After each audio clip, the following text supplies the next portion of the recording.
Bom dia, iniciando mais um devocional, mais um tempo precioso com a palavra do Senhor. E hoje, permanecendo em Lucas 5, vamos ao momento que Jesus cura um leproso. Jesus continua sua missão de anunciar o evangelho e curar doentes. Versículo 12 do capítulo 5 diz que certa vez Jesus estava numa cidade onde havia um homem que tinha o corpo coberto de lepra. Quando viu Jesus, o leproso se ajoelhou diante dele, encostou o rosto no chão e pediu: Senhor, eu sei que o Senhor pode me curar se quiser. Quem estava narrando aqui era o médico, o doutor Lucas. Ele faz uma menção de que esse homem estava coberto de lepra. Ou seja, esse homem era um caso avançado de lepra, sem nenhuma esperança, humanamente falando. Mas certamente na mesma medida que a doença tinha tomado ele, a mesma medida de fé alcançou ele naquele dia. Da mesma forma que você pode estar hoje vivendo algo que aos seus olhos é humanamente falando impossível acontecer, impossível reverter. Mas da mesma forma, eu digo que do mesmo tamanho dessa sua aflição, desse problema, que seja o tamanho da tua fé. Só que tem que fazer igual esse homem. Ele não procurou qualquer pessoa. Ele não poderia ter dito isso a qualquer outro homem do mundo. Se você pode me curar, me cure. Ele procurou aquele que realmente tinha o poder para solucionar. Talvez você está se humilhando para pessoas para tentar resolver o teu problema. Mas o Senhor está aguardando você se humilhar para Ele, se ajoelhar diante dEle, encostar o rosto no chão e suplicar: Senhor, eu sei que o Senhor pode resolver esse meu problema se o Senhor quiser. Lançar sobre Ele as nossas ansiedades. Lançar sobre Ele esse peso que você está carregando. Se lançar diante da misericórdia e da graça do Senhor. E Ele chega como um suplicante. Ele chega se apresentando que não tem direito próprio a isso. Ele não encosta Jesus na parede e diz: Senhor, o Senhor tem o poder e tem que me curar. Mas ele chega de forma humilde: Senhor, eu sei que o Senhor pode, mas depende do Senhor, querer ou não. Olha que coisa maravilhosa. É assim que você tem chego ao Senhor? Confiante e tendo a convicção que o Senhor tem a solução, mas Ele faz se Ele quiser, sem pressionar a Deus. Senhor, eu estou aqui, eu vou continuar te amando, fazendo a tua obra, e se o Senhor desejar, o Senhor me conceda a graça. É assim que você tem chego? Ou está dizendo: Senhor, se o Senhor não fazer, eu desisto de tudo? E aí no versículo 13 diz que Jesus estendeu a mão, tocou nele e disse: sim, eu quero. Você está curado. E no mesmo instante, a lepra desapareceu. Tocar numa pessoa leprosa, que era uma doença da pele altamente contagiosa, tinha pouco estudo na época e não tinha solução para a época, era extremamente perigoso do ponto de vista da saúde, da própria medicina. Era também considerado uma corrupção numa perspectiva religiosa, e essas pessoas viviam isoladamente também na questão social, então era rebaixar-se socialmente, encostar numa pessoa com lepra. Mas o Salvador, ele não olha para nada disso, ele vai lá e toca naquele homem e ele não contrai nenhuma contaminação com isso. Em vez disso, ao contrário, a lepra não tem força para avançar contra Cristo, mas a virtude de Cristo vai empurrando a lepra para fora. Esse é o poder do Senhor.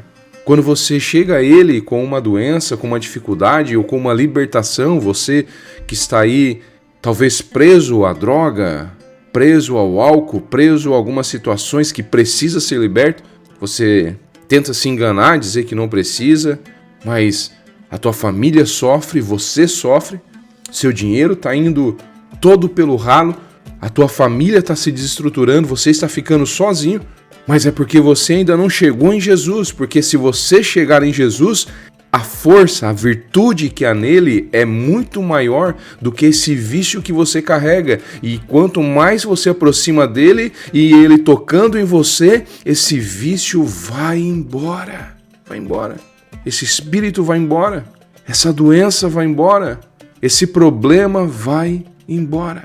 E neste milagre específico, a cura não foi gradual, foi instantânea. O Senhor pegou aquele homem que há anos sofria com aquilo, sem esperança, desamparado, e resolve curar completamente no exato momento. Está sobre Jesus essa decisão, não sobre nós. Versículo 14. Então Jesus lhe deu esta ordem. Depois que curou ele, disse: escute, não conte isso para ninguém, mas vá pedir ao sacerdote que examine você. Depois, a fim de provar que você está curado, vá e ofereça o sacrifício que Moisés ordenou.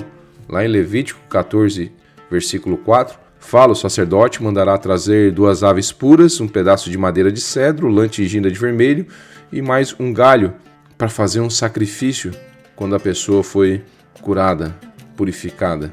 Então Jesus ordena primeiro que ele não falasse para ninguém, justamente porque o Senhor não queria atrair uma multidão de curiosos, agitadores, um movimento popular para fazer ele rei antes da hora. Então o Senhor estava fazendo com que as coisas ocorressem no devido tempo e não se adiantasse o tempo. E o Senhor manda também ele se mostrar ao sacerdote e oferecer o sacrifício. Escute, se o Senhor fez um milagre na tua vida, ofereça o sacrifício a Ele. Dedique a sua vida a Ele. Mude a sua forma de viver. Se Ele fez um milagre na tua vida, se você pediu algo, Ele te atendeu, sirva a Ele verdadeiramente, se dedique na sua casa, faça aquilo que tem que ser feito na obra do Senhor. Agora, pensando aqui nesse sacerdote, que depois o leproso foi lá e encontrou ele, quem sabe esse sacerdote nunca tinha examinado um leproso que havia sido curado, porque era uma doença fatal. O sacerdote em si ele não tinha força para curar ninguém, mas ele podia olhar para alguém e pronunciar que esse homem estava curado. E era um fato aqui tão marcante que deveria ter feito esse sacerdote reconhecer que finalmente o Messias havia aparecido por um sinal desse, uma cura tamanha dessa. Deveria ter sido um testemunho para todos os outros sacerdotes, mas o coração deles estava cego e incrédulo. Muitos milagres têm acontecido, muitas pessoas têm recebido bênçãos do Senhor, e no momento dizem que é um milagre, em poucos dias depois dizem que foi o médico e depois dizem que é coincidência. Tornam-se incrédulos. Por quê? Porque se for um milagre, automaticamente eu vou servir a Deus, eu vou me dedicar a Ele. Se for um médico, uma coincidência, eu vou continuar minha vida como está. Infelizmente, muitos estão cegos por não crer em Jesus.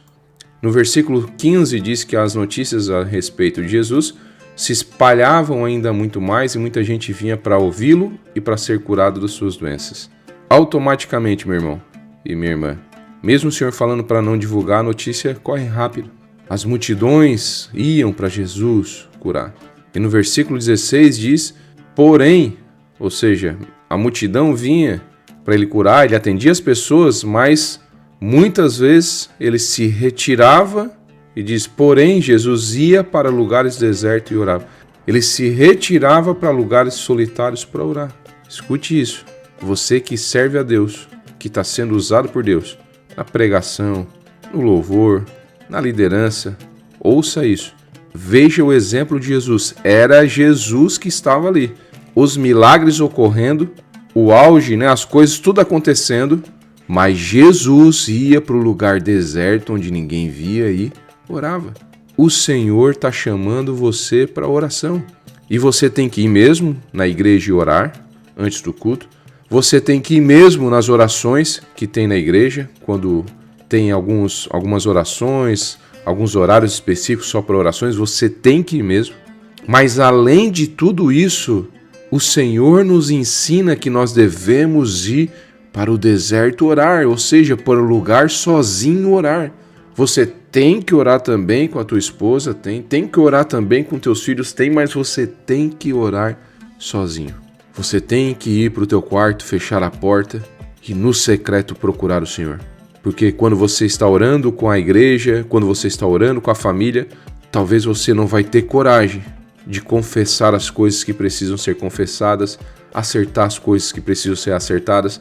Talvez no meio da oração você vai parar e ficar ouvindo a oração do outro e não vai ouvir a voz do Senhor. Então você precisa ir para o deserto, sabe aquele lugar ali no silêncio. Eu lhe digo, nem louvor botar. Ficar ali em silêncio, orando, falando com o Senhor, tentando ouvir, perceber. Nem que seja na tua consciência o Espírito Santo começando a colocar as coisas no lugar. As ideias, as coisas. Mas é ali, é nesse momento em silêncio. Então tira também esse tempo. Tome Jesus como exemplo. Porém, Jesus ia para lugares desertos e orava. Amém? Que exemplo maravilhoso nós tivemos agora com Jesus, né? Que ensino maravilhoso. Que o Senhor venha lhe guardar, que o Senhor venha lhe ensinar, que o Senhor venha lhe proteger nesses próximos dias, feriado, tudo que tem. Que a graça do Senhor esteja com você e com a tua família. Vamos orar? Pai, pedimos a tua graça, o teu amor, a tua bondade. Pedimos, Pai, que os sinais venham, as curas, a libertação, as vitórias que precisamos venham até nós, Pai. Estenda tuas mãos sobre nós e nos ajude mesmo, Pai, porque nós dependemos de Ti. Mas também que os nossos olhos se abram, Pai, para a gente ver os milagres que já ocorreram e dedicar nossa vida a Ti. Pai, abra o nosso entendimento também na questão da oração, Pai. Que nós tenhamos a mesma percepção Tua, Pai, da necessidade da oração e de buscar também em casa, sozinho, ter essa intimidade contigo, Pai. Revela-se a nós, abra o ambiente, Pai. Visita-nos, Deus, se for a Tua vontade. Olhe para nós com piedade, Pai. Pai, eu peço também por cada um desses que estão ouvindo, que o Senhor venha trazer a libertação a quem precisa. Traga o esclarecimento na mente dessas pessoas, Pai, para que elas enxerguem a sua vida e vejam que estão desperdiçando tempo de vida, Pai, enquanto poderiam estar te servindo, fazendo e atendendo o teu chamado, Pai. Olha com bondade para essas pessoas, com misericórdia. Guarda eles, Pai. Nesse momento agora, que eles possam estar orando comigo e o pedido que eles estiver fazendo, Pai, em nome de Jesus Cristo de Nazaré, Senhor, se for a Tua vontade, realize, Pai. Realize como um sinal, Senhor, da Tua presença com eles, conosco, Pai. Olhe para cada um agora. É o que eu te peço em nome de Jesus. Amém.